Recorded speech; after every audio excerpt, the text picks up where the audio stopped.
Magandang araw, narito na ang headlines dito sa Philippine News Agency.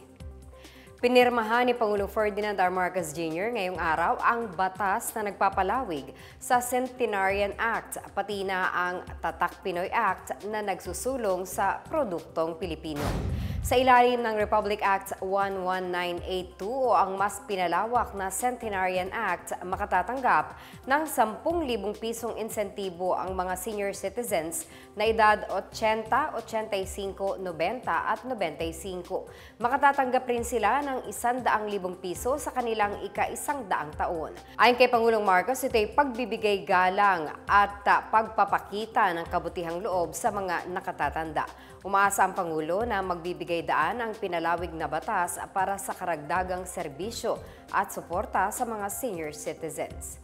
Pinirmahan din ni Pangulong Marcos ang Republic Act 11981 o Tatak Pinoy Act na layuning paunlarin ang mga produkto at industriyang Pilipino. Sa ilalim ng batas, magtutulungan ng gobyerno at pribadong sektor na palaganapin ang mga serbisyo at produktong Pinoy. Ayon sa Pangulo, nakapaloob sa Tatak Pinoy Act ang pamumuhunan sa talento at kakayahan ng mga Pilipino. Paniwala naman ni Senador Sonny Angara na pangunahing may akda ng batas na maiengganyo nito ang mga negosyanteng Pinoy na makipagsabayan sa lokal at pandaigdigang merkado. Naghahanda ang Department of Agriculture ng karagdagang tulong para sa mga magsasakang apektado ng El Nino. Ito'y matapos umabot sa mahigit 357 milyong piso ang halaga ng pananim na nawasak sanhi ng napakainit na panahon. Sa tala ng DA, mahigit 7,600 magsasaka ang naapektuhan sa Ilocos Region, Mimaropa, Western Visayas at Zamboanga Peninsula. Pinakamalaki ang pinsalang naitala sa bigas na umabot sa halagang 284 billion pesos na sinundan ng mais sa halagang 60 milyong piso. Para maibsan ang pinsala sa agrikultura, mamimigay ang DA ng mga buto ng gulay sa Western Visayas at Ilocos. Makatatanggap naman ang mga magsasaka sa Zamboanga ng materyales para sa pagtatanim ng high-value crops na hindi nangangailangan ng maraming tubig.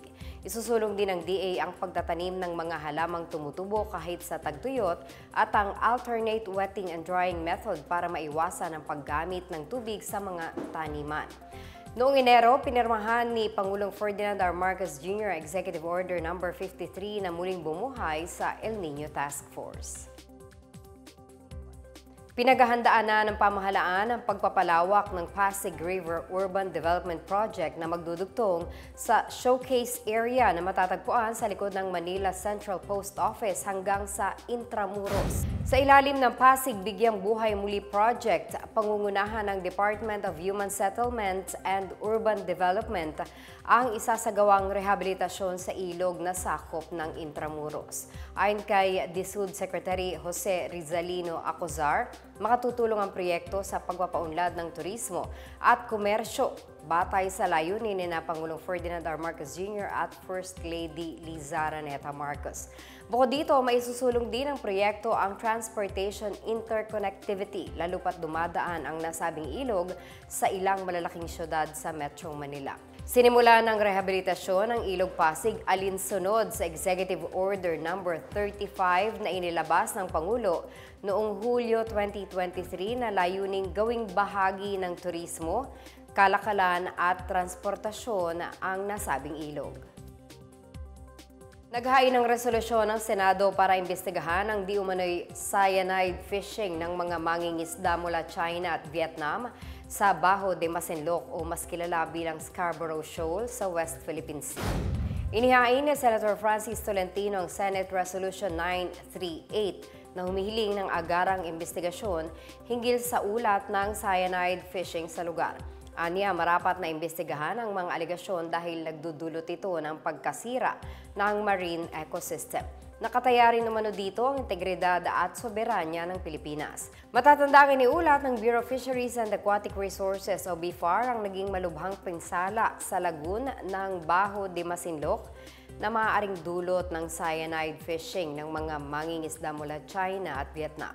Anila, posibleng sinadya ito pang pigilan ang mga Pilipino na mangisda doon. Ayon sa BFAR, umabot na sa bilyong piso ang halaga ng naging pinsala nito sa ecosystem. Magandang balita para sa mga motorista. Nakatakdang bumaba ang presyo ng langis bukas.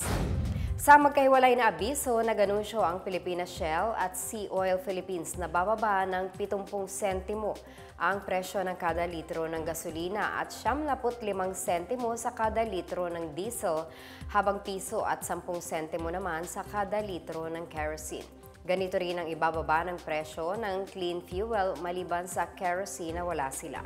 Magiging epektibong rollback bukas ganap na alas 6 ng umaga maliban sa clean fuel na magbababa ng presyo ganap na alas 12:01 ng madaling araw.